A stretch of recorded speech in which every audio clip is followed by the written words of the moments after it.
SIMA UI tahun 2017 tentang kesetimbangan. Pada suhu 25 derajat Celcius, sebanyak 46,2 gram BrCl bereaksi dengan 0,3 mol iodin dan menghasilkan 0,1 mol gas klor saat kesetimbangan tercapai, sesuai reaksi 2 BrCl ditambah dengan I2 menjadi 2 IBr plus Cl2. Nilai konstanta kesetimbangan Kp untuk reaksi tersebut adalah 0,5. Sebab nilai konstanta kesetimbangan Kp hanya dapat ditentukan jika tekanan parsial setiap gas yang bereaksi itu diketahui. Oke, untuk menjawab soal ini kita tulis dulu reaksi yang terjadi pada soal yang telah diketahui ini ya, yaitu 2 BrCl plus I2 menjadi 2 IBr plus Cl2 gitu ya. Nah, kita bisa tentukan dulu mol mula-mula bereaksi dan setimbangnya ya. Di sini untuk BrCl yang diketahui adalah masanya ya. Kalau kita mengetahui molnya, kita bisa tentukan dengan konsep mol, yaitu massa dibagi dengan Mr, di mana masanya di situ adalah 46,2. Nah, selanjutnya untuk Mr BrCl yaitu ArBr ditambah ArCl yaitu 80 ditambah 35,5 itu adalah 115,5 ya. Kemudian 46,2 dibagi 115,5 itu adalah 0,4 mol. Mol BrCl ini adalah mol mula-mula ya.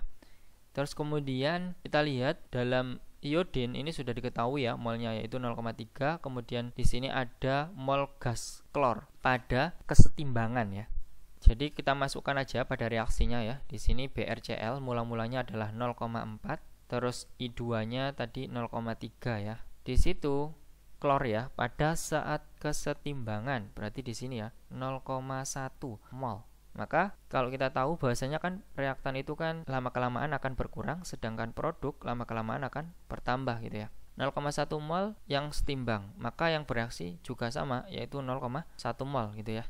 Nah, di sini kan sudah tahu nih mol dari Cl2 yang bereaksi, sehingga kita bisa tentukan mol yang bereaksi yang lainnya dengan perbandingan koefisien ya. Di sini untuk koefisien IBr itu ada 2, berarti perbandingannya itu 2 dibanding dengan koefisien Cl2 yaitu 1 dikali dengan mol dari Cl2 ini yaitu 0,1, sehingga didapatkan 0,2 mol untuk mol dari IBr. Terus kalau kita cari mol dari I2 sama ya dengan perbandingan koefisien. Di sini koefisien I2-nya adalah 1, Cl2-nya 1 dikali dengan mol dari Cl2 yaitu 0,1, berarti tetap ya 0,1.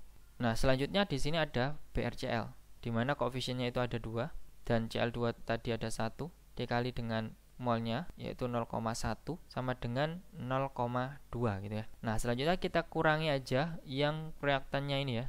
Maka didapatkan pada saat setimbang untuk BrCl itu adalah 0,2. Terus kemudian I2 itu 0,3 dikurangi 0,1 adalah 0,2. Selanjutnya untuk IBr di sini yaitu 0,2 mol. Kemudian kita kan mencari konstanta kesetimbangannya ya. Jika diketahui konstanta kesetimbangannya itu adalah mol atau konsentrasi gitu ya, kita bisa menentukan nilai konstanta kesetimbangan yaitu Kc ya. Adalah konsentrasi produk dibagi dengan konsentrasi reaktan ya. Di situ ada Cl2 ya, berarti konsentrasi Cl2 dikali dengan konsentrasi IBr ya. IBr dikali dengan konsentrasi IBr yang dipangkatkan 2 ini ya dengan koefisiennya itu. Dibagi dengan reaktannya, di situ ada I2 kemudian BrCl ya yang dipangkatkan 2 ya.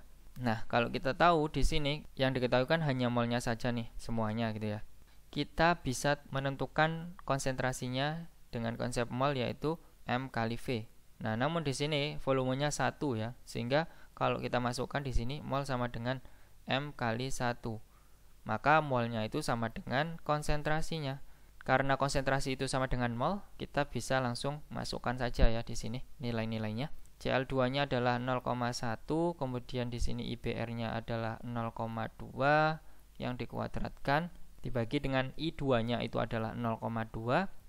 Terus BrCl-nya adalah 0,2 dikuadratkan. Nah, ini bisa dicoret ya. Berarti 0,1 dibagi 0,2 adalah setengah atau 0,5 ya. Kc-nya kita sudah tentukan yaitu 0,5. Nah, kemudian di sini kan yang diminta adalah nilai Kp ya. Nilai Kp-nya itu adalah 0,5 katanya. Nah, untuk menentukan nilai Kp, kita bisa tentukan dari hubungan antara Kp dengan Kc. Hubungannya itu adalah Kp sama dengan Kc dikali dengan RT pangkat delta N. Delta N ini adalah jumlah dari koefisien kanan dikurangi dengan jumlah koefisien kiri. Nah, kalau kita lihat jumlah koefisien kanannya ini adalah 2 dari IBR, 1 dari CL2, berarti jumlahnya ada 3. Sedangkan untuk BRCL dan I2, kalau kita lihat 2 dari BRCL dan 1 I2, berarti 3 juga ya. R ini adalah tetapan gas ya, atau 0,082, kemudian T-nya itu adalah suhu. Namun kita masukkan saja dalam delta N-nya dulu ya. Di sini RT yaitu koefisien kanan tadi 3 dikurangi dengan koefisien kirinya adalah 3. Di sini Kc, ini Kp gitu ya. Nah, Kp sama dengan Kc RT dipangkatkan 0 gitu ya. Nah, berapapun nilai dari R dan T ini kalau dipangkatkan 0 itu adalah 1. Maka Kp-nya itu sama dengan Kc ya. Sehingga Kp bisa ditentukan yaitu 0,5 gitu ya. Oleh sebab itu pernyataan pertama ini benar ya. Kp-nya itu 0,5 karena Kp itu sama dengan Kc gitu ya. Nah, untuk pernyataan kedua, nilai konstanta kesetimbangan Kp hanya dapat ditentukan jika tekanan parsial setiap gas yang bereaksi diketahui. Sebelumnya itu kan yang diketahui adalah molnya saja ya, atau konsentrasinya ya, kalau kita bisa rubah tadi. Nah, dari konsentrasi itu kita bisa dapatkan Kc-nya ya. Dari pembuktian hubungan antara Kp dengan Kc, yaitu didapatkan 0,5 ini, kita tidak perlu menentukan tekanan parsial dari masing-masing gasnya ya. Jadi tidak hanya dapat ditentukan oleh tekanan parsialnya saja, tetapi kita bisa tentukan dari hubungan antara Kp dengan Kc gitu ya. Berarti pernyataan kedua ini salah.